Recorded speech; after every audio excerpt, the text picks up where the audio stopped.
Vusumuzi Ket Matlala has finally taken the witness stand at Madlanga Commission of Inquiry, and his testimony is already raising major questions about money, powerful connections, and his relationship with some of the most controversial figures linked to allegations surrounding the so-called Big Five cartel. Matlala told the commission that he became close to Northwest businessman Suleiman Karim because the two would visit the taxi boss Jotham Msibi. He also confirmed receiving what is described as a 15 million verbal loan from Karim. But there is another major development. Matlala reportedly refused to answer certain questions, telling the commission, "I do not want to incriminate myself." So, what exactly did Ket Matlala reveal? Who is Jotham Msibi? What is the significance of the 15 million rand loan? And why has Matlala's testimony now been pushed to next week? Here's what happened.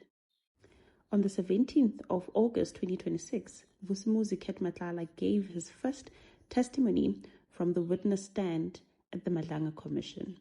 Matlala himself remains in custody and is facing multiple criminal charges in separate matters. Those cases are still before the court, and he has not been convicted of those allegations. During his testimony, much of the focus was placed on his relationships with businessmen, police officers, and other controversial figures. And one name kept coming up: Suleiman Karim. Matlala told the commission that around July or August of 2024, he approached the businessman Suleiman Karim seeking funding. According to Matlala, the amount was 15 million rand. He said the agreement was made verbally, no written contract. Matlala said the funding was linked to his company, Medicare 24 Tshwane District, and its controversial SAPS contract. He described Karim as someone he did not need much persuasion after Matlala explained the business opportunity and the potential returns. However, the amount has itself become a point of requiring clarification. Karim previously told the commission a different version regarding the amount of funding, placing the loan at 10 million rand. The Madlanga Commission's own hearing summary also records that discrepancy. Matlala also did not fully explain how much of the money had been repaid, saying he was concerned that answering further questions could incriminate him in connection with his pending criminal case. Before I received a telephone call from Mr. Matlala requesting a meeting with me. I know Vusi in the private, I know Vusi as we both operate in the private security sector. I'm a director and shareholder of Fusion Tactical Team, which is my security company. Prior to this, to the best of my recollection, I had no engagement, relationships, or dealing with Vusi beyond knowing in a general sense who he is. To ask for a loan from him. Why or how? How? I called him and asked for money. Sorry? I called him and asked for money. No. I'm not asking by what means, Mr. Matlala. For example, I would not call Mr. Mutsumi and say, please loan me or my company 5 million rand. So you are not answering my question. But perhaps one of the most significant revelation was how Matlala said he came to know Karim. Matlala told the commission that the two became close because they would both visit the late taxi boss Jotham Msibi. According to Matlala, he would see Karim at Msibi's farm, and over time, the two developed a relationship. Msibi's name has featured prominently in allegations previously heard about the alleged Big Five cartel criminal network.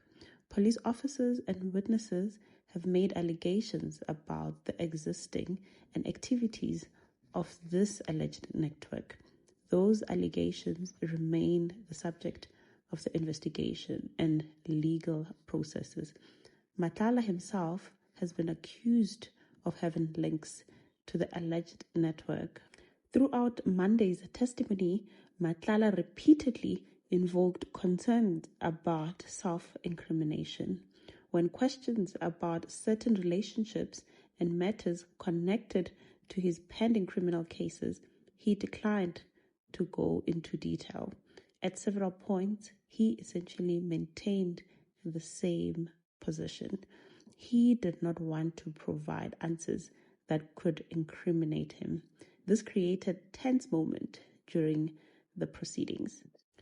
Advocate Mohlape Sello challenged the repeated reliance on self-incrimination concern, telling Matlala that such protection has limits. Matlala's testimony was particularly restricted from questions touched on the matters connected to the Medicare 24 contract and other issues that are still before the court. The 15 million rand loan is significant because this was connected to a much bigger controversy. Matlala's company, Medicare 24 in Tshwane district, was awarded a controversial 228 million rand sub-health service contract in 2024. That contract was later cancelled. Matlala and several others, including police officials, are facing criminal proceedings connected to the matter. Those cases remain unresolved.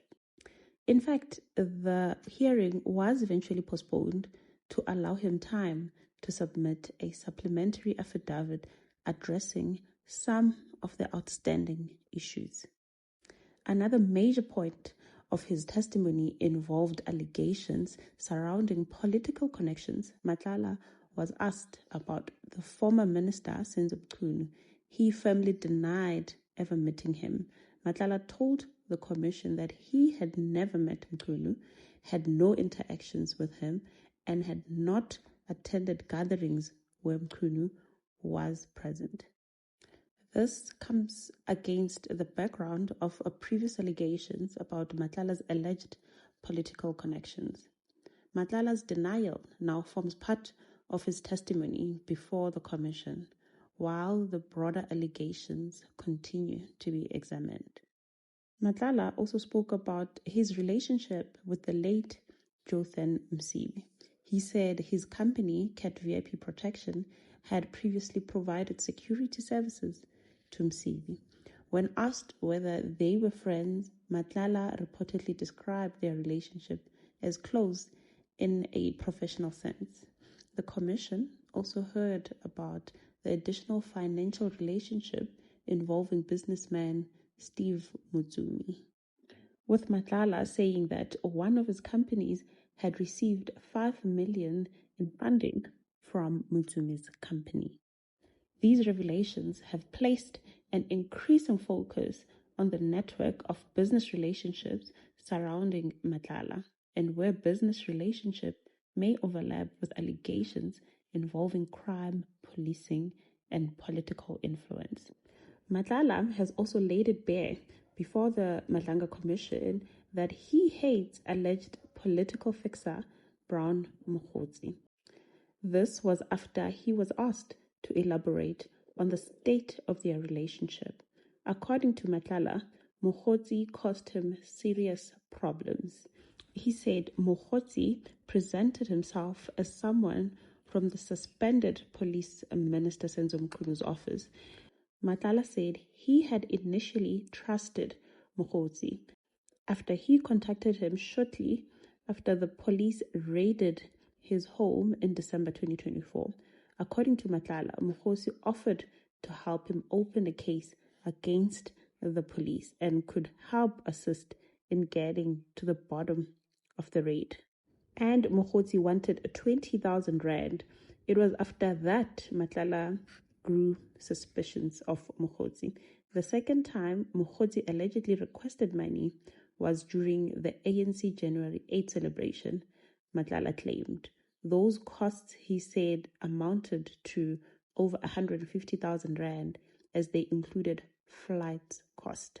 Matlala detailed how this communication with Mokgotsi deepened after meeting with the former police minister, Bheki Cele, who he claimed told him to maintain the communication to establish Mokgosi's real deal. Matlala said he met Brown on 2 occasions, but when asked about the status of their relationship, Matlala said it had ended after the arrest in 2025. I actually hate him. He caused a lot of problems for me, he said.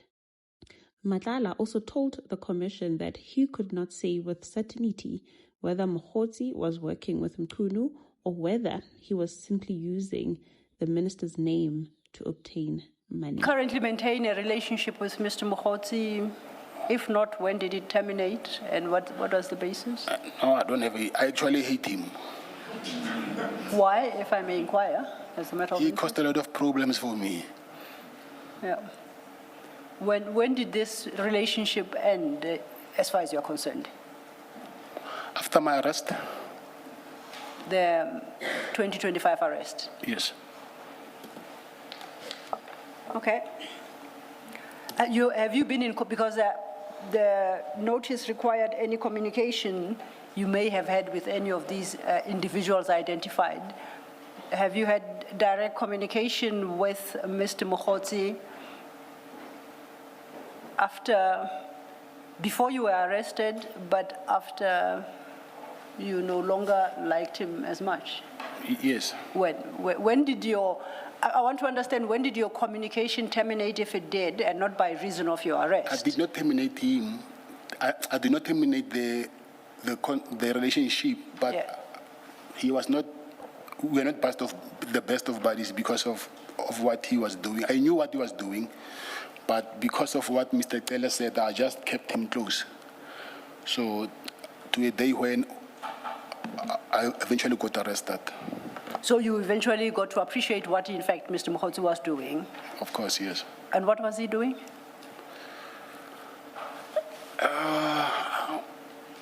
It's two things here which I cannot be 100% sure. It's either he was using the minister's name, Mr. Senzo Mchunu's name, to swindle money from me, Yeah. or he was working with him, but he was asking money also on the side. So even today, I cannot be 100% sure whether he was working with him or not. Okay. But I know that he was using his name to ask money from me. Okay. Sello also asked Matlala to elaborate on his dealings with KZN Police Commissioner Mkhwanazi, the officer who initially made strong accusations against him in July last year. Matlala confirmed he met Mkhwanazi once in Durban in the early 2025, but said he did not have any relationship with him. I asked for a meeting, Matlala testified. He said the meeting was about the now cancelled Medicare 24 Tshwane District policing contract, and that Mkhwanazi spoke about an arrest warrant against Matlala. Matlala declined to go into further details about the meeting because it related to a Medicare scandal which was before court. Silo also asked Matlala about the embattled crime intelligence officer, Feroz Crime, who was wounded in a shooting at the end of June, shortly after he was due to testify before the Matlanga Commission, where several accusations have been made against him. Matlala insisted and said, I do not have any relationship with Major General Khan. He said he had never met Khan. Matlala confirmed to the commission that he was friendly with a businessman, Hangwani Morgan Maumela, and had previously conducted business with him. Maumela had at one stage been a director at Matlala's Cat VIP Protection Company. His name surfaced in a special investigation unit probe into a mass looting at Gauteng's Tembisa Hospital. I can see it. And you say at paragraph 2.5.8, and that paragraph in the notice required you to speak to your relationship with Mr. Maumela, and you deal with that in that paragraph. I guess we could number it 25 if we are to follow, but it's currently unnumbered. If you could read then that paragraph into the record. Angwani Morgan Maumela is my friend and a person who I have previously conducted business with. At a point in time, he was the director of CAT VIP Protection. I placed on record that I got to know Morgan between the year 2016 and 2017. Okay.